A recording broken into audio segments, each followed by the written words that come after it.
klasik pemasaran. Yamaha, keberhasilan yang selalu berulang. Piano Yamaha adalah contoh keberhasilan Yamaha dalam membangkitkan kembali produk yang sempat mengalami penurunan pamor.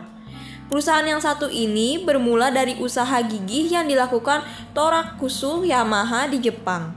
Ia adalah seorang teknisi yang dapat memperbaiki berbagai macam barang selama barang tersebut memiliki unsur mekanik. Awalnya, Torakusu menekuni bisnis perbaikan jam, tapi setelah beberapa waktu, ia memutuskan melayani permintaan perbaikan peralatan medis. Sebagian besar pelanggan yang memanfaatkan jasanya adalah rumah sakit. Peristiwa penting terjadi pada tahun 1887 ketika ia diminta memperbaiki organ di sebuah sekolah dasar. Meskipun bukan bidang keahliannya, Torakusu menyanggupi permintaan tersebut dan ternyata berhasil. Lebih dari sekedar memperbaiki, ia bahkan melaras nada pada organ tersebut.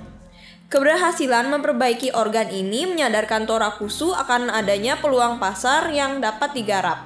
Torakusu mendengar bahwa konsumen di Amerika sedang mengalami pergeseran, yaitu mulai menyukai jenis organ yang ekonomis.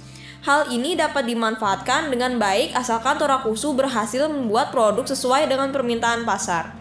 Ia pun mendirikan perusahaan dengan nama Nippon Gakki yang memiliki arti instrumen musik Jepang, dan kemudian ia berganti nama menjadi Yamaha. Torakusu berusaha mencoba membuat purwarupa organ pertamanya yang berhasil diselesaikan pada tahun 1887.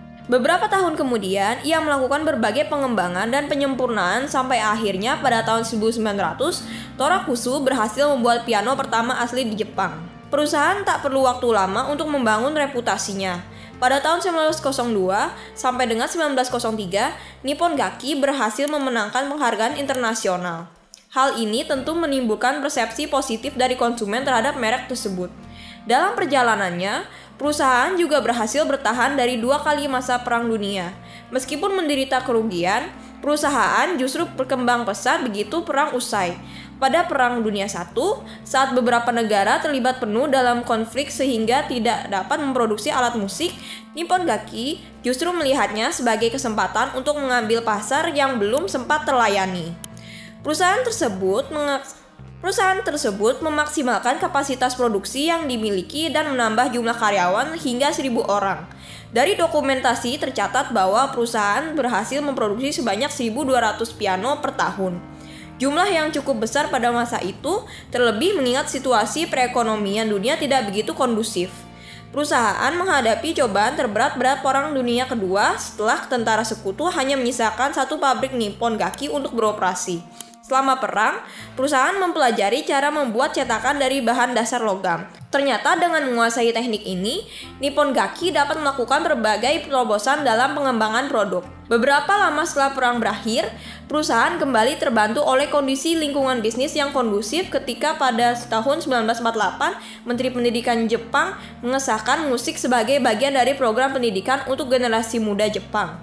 Hal ini menimbulkan peningkatan permintaan yang besar terhadap piano yang tentu saja menjadi peluang emas bagi Nippon Gakki.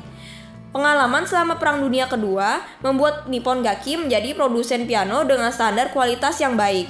Terlepas dari perjalanan gemilangnya, Yamaha ternyata pernah mengalami kesulitan. Pada sekitar tahun 1980-an, Yamaha telah berhasil menguasai 40% pangsa pasar piano secara global. Sayangnya, tingkat permintaan konsumen mengalami penurunan sebesar 10% setiap tahun. Ditambah lagi, produsen perusahaan Korea yang berbiaya rendah mulai agresif masuk ke pasar. Situasi ini menjadi cukup sulit pada waktu itu karena industri mengalami masa suram. Justru kompetitor masuk dan bermain di pasar yang sama. Yamaha berusaha membangkitkan pasar melalui pengembangan produk yang bernama Yamaha Disc Clavier. Produk ini mulai diluncurkan pada Januari 1988 dengan fungsi yang menyerupai Yamaha Piano, tapi dilengkapi dengan sistem kontrol elektronik. Sistem ini menggunakan kombinasi teknologi digital dan elektronik. Selain itu, piano Yamaha memiliki fitur merekam lagu dan memutar ulang hasil rekaman tersebut. Lebih jauh lagi, produk ini dapat melakukan beberapa kostumisasi, seperti pengaturan tempo, pergantian kunci nada yang digunakan, dan kemampuan mengubah suara dalam beberapa jenis berbeda. Dengan kemampuan seperti ini, produk menawarkan berbagai fitur yang dapat dimanfaatkan oleh kalangan profesional. Berbagai fungsi di produk ini dapat digunakan untuk memproduksi kombinasi nada yang sebelumnya tidak dapat dihasilkan alat musik lainnya. Dengan produk yang memungkinkan pengguna melakukan kostumisasi seperti ini, pemakai dapat melakukan eksplorasi secara lebih menyeluruh dalam memainkan piano. Produk ini juga dapat memudahkan seseorang yang sedang belajar cara bermain alat musik ini. Keberhasilan peluncuran Yamaha Disc Clavier membuat perusahaan mengulang sejarah seperti tahun 1920. Yamaha Disc Clavier memiliki beberapa keunikan dibandingkan produk sejenis di pasaran. Dengan produk ini, Yamaha berhasil melakukan revitalisasi perusahaan yang sebelumnya mengalami penurunan. Sebagai gambaran, 3 tahun setelah diluncurkan, Yamaha Disc Clavier berhasil menjadi